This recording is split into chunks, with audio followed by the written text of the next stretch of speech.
होंगी हमारी सरकार, होंगी हमारी सरकार के सम्मान में। नाबालिग लड़की जो दलित समाज से आती है उनकी आबरू शर्मसार हो जाती है। यह कांड को निर्भया कांड की भी याद दिला देती है, जिसमें सारी मानवता शर्मसार हो रही है। ऐसी तंत्र बनाए जाए जिससे महिलाओं की और हमारे दलित महिलाओं की खासकर सुरक्षा प्रदान की जा सके।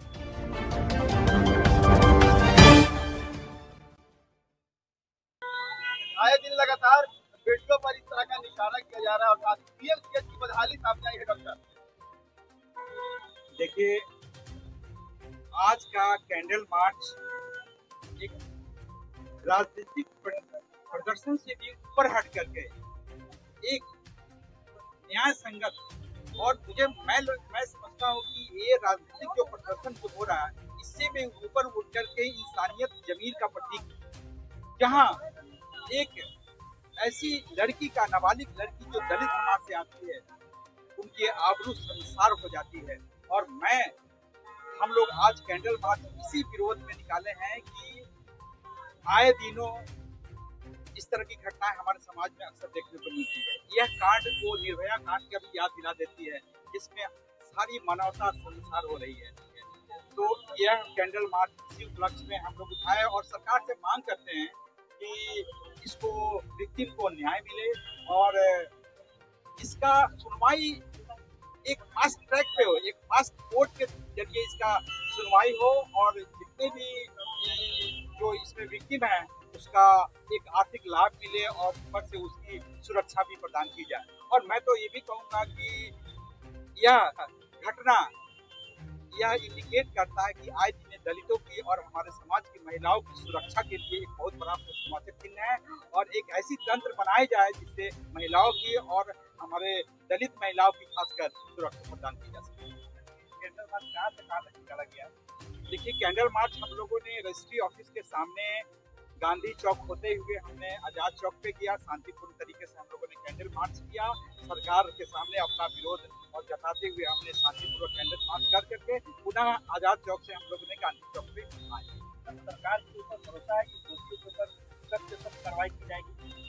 देखिए, सिस्टम तो बहुत बदहाल है। अगर ये सारे जो कांड है, ये मुजफ्फरपुर का जो शर्मसार है, मानवता को शर्मसार करने वाली जो ये कांड हुई है, मैं समझता हूँ कि लॉ एंड ऑर्डर से लेकर के सुरक्षा से लेकर के इवन चिकित्सा व्यवस्था भी काफी गड़बड़ है।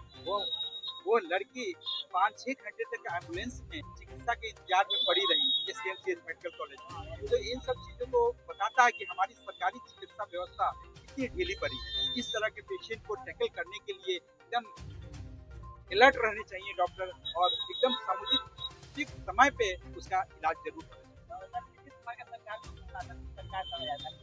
आज के समाज में सारी हत्या भी किया जा रहा है। यही तो दलित समाज की लड़की है, रेप किया गया, चाकू में मारा गया और अभी तक मात्र हुआ है। क्या कहें?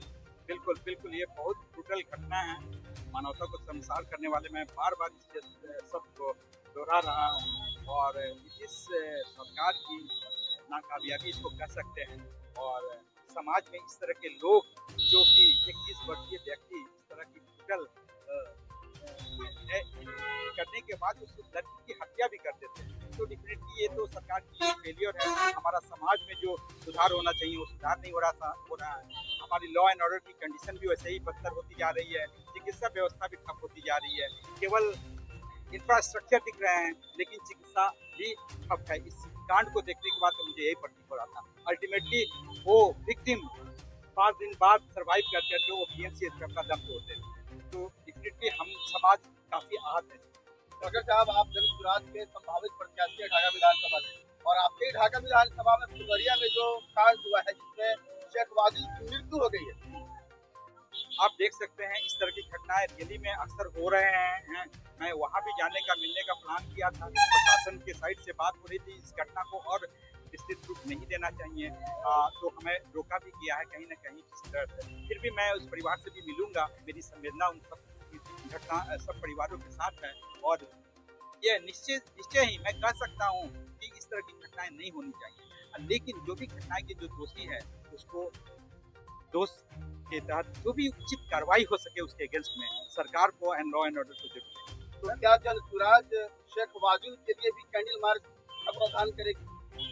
बिल्कुल, हम लोग इस तरह की चीजें तो कर रहे हैं। हम उस परिवार के साथ हम लोग मिलेंगे। अब कैंडल मार्च हम कर सकते हैं कि नहीं कर सकते हैं, लेकिन हमारी संवेदना उस परिवार के साथ है। हम लोग जरूर कमिंग टाइम में वो भी प्लान कर सकते हैं। मैं बाहर था, इधर कुछ वीक्स हमने ढाका में नहीं थे। हमारे आते ही ये सारी घटनाओं का मुझे जानकारी मिला है। अब मैं सबसे ज्यादा तो मैं इस घटना से भी आहत हूँ। एक दलित लड़की की रेप करना, उसके बाद ब्रूटल हत्या करना, ये काफी हमारे दिल को झकझोर दिया है। तो मैंने सोचा कि नहीं, इसके अगेंस्ट में हमें सरकार को अपना मन का एक शांतिपूर्वक कैंडल मार्च कर करके एक संवेदना व्यक्त जरूर करनी। ढाका क्रांतिकारी की भूमि रही है। महात्मा गांधी ढाका के जमीन से चंपारण सत्याग्रह शुरू किया और ढाका में कैंडल मार्च निकाला। तो ढाका की क्रांतिकारी से सरकार से आप क्या आग्रह करना चाहेंगे? बिल्कुल सरकार से आग्रह करेंगे और हमारी पार्टी जो है जन स्वराज पार्टी बहुत सारे एजेंडा लेकर चला रहे हैं, परिवर्तन की दिशा मांग कर रहे हैं। तो सरकार जो अभी है, जो कार्य अभी सरकार इसकी चल रही है, उससे जरूर हम लोग कहेंगे कि एक वर्क कल्चर डेवलप किया जाए, लॉ एंड ऑर्डर कंडीशन अच्छा रखा जाए। बापू की धरती रही है, इस जगह से हमारा पूरा देश जुड़ा हुआ है और हम कहीं न कभी अपने आप को गर्वान्वित महसूस करते हैं कि हम इस जगह के रहने वाले हैं, बापू के धरती के रहने वाले हैं।